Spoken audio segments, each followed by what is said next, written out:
am Brittany Crocker. I'm going to be your host of this fancy YouTube channel.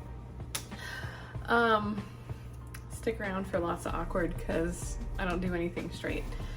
Anyways, I am going to start today by showing you how to make some apricot jam and some of the tools that you are going to need to make you most successful, although it's not entirely required when it comes to making jam.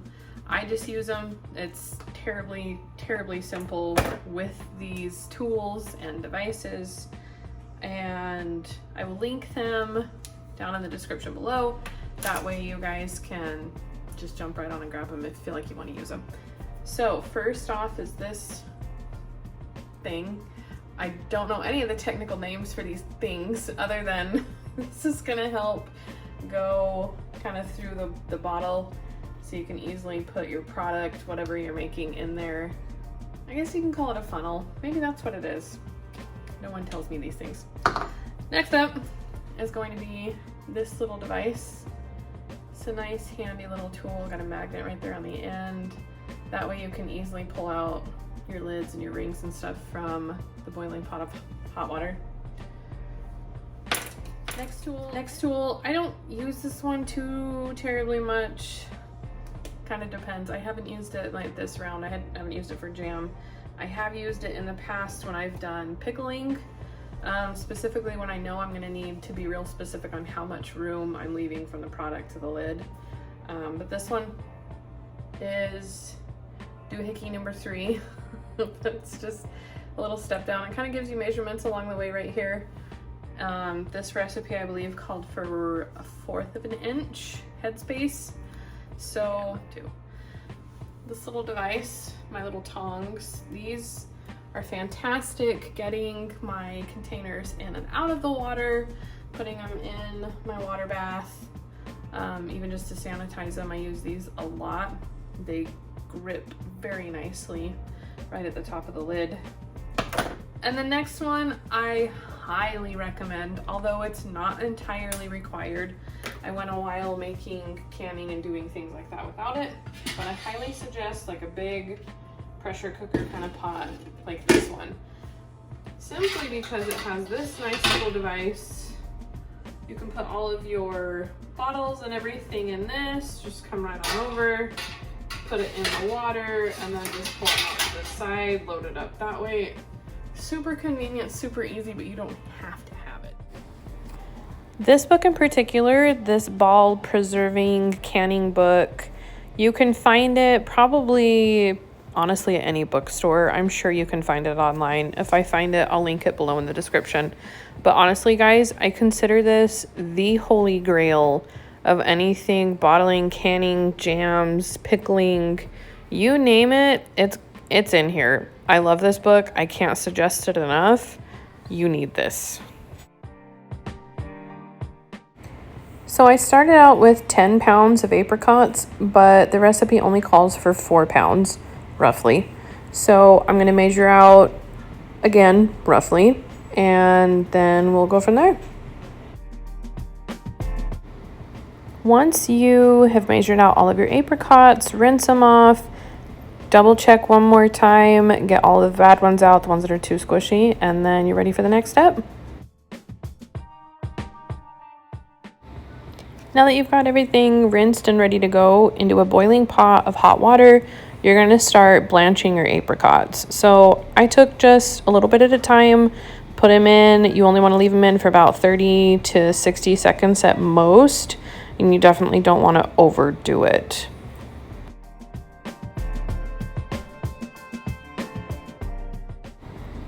Once they've been sitting in there for about 30 to 60 seconds, you're going to take them straight out of that boiling hot water and get them into an ice bath. Nice, really cold water.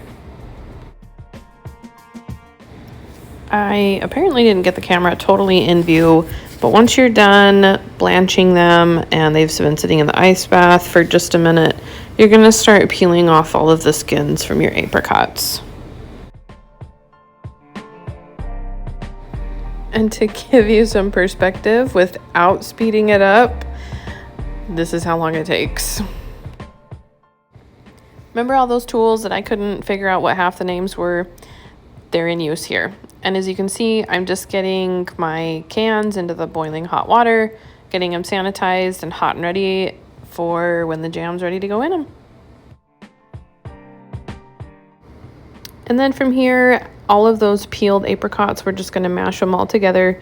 I probably could have used a bigger bowl, but I didn't, so I'm working with what I got here. Mash them to your heart's content. This is about the consistency that I wanted because I still kind of wanted chunks of that apricot in my jam. Then into a nice big pot, you're going to add in all of your mashed apricots with a 1/4 cup of lemon juice. Mix it in really well, get it all stirred together, and then from there, you're going to add 6 cups of sugar. And then you're going to mix, and mix some more till you think you're done mixing. Mix a little more. Make sure that sugar really gets dissolved and everything is really incorporated nicely.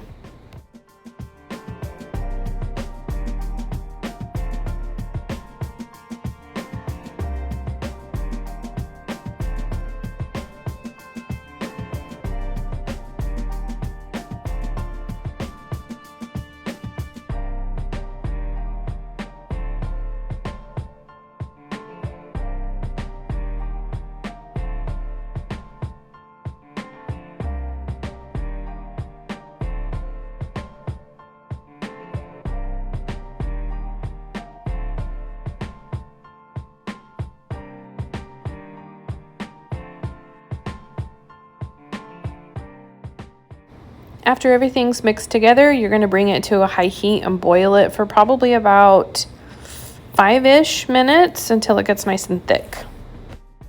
After the cans have been sanitized and they've been hanging out in the hot water for a little bit, it's time to get them out on the counter to dry and make sure they're hot and ready for the jam. And then you're going to just use your funnel and place it in each jar individually and start scooping your jam into your hot containers.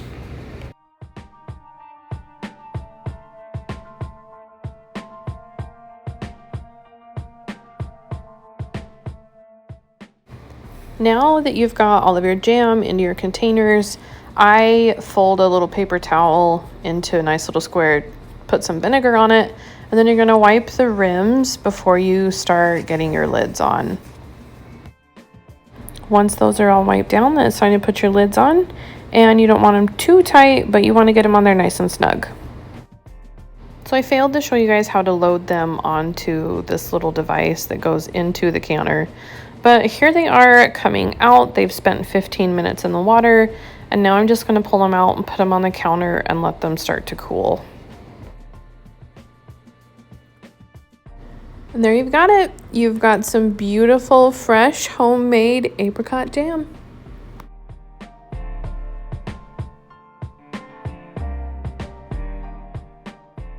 All right. I hope you had a great time watching me make jam. It just feels really weird saying it. I'm not used to that. So now that we're all done with our jam, everything's all good and taken care of. We've got it all sealed. I'm gonna label the top of the jars. I'm just gonna do it off camera. And I like to keep my box that the jars came in, so that way I've got easy storage. I just put them right back in, no problem. And they store really nicely on my shelves, just keeping them in like this. So this is how we're gonna store them.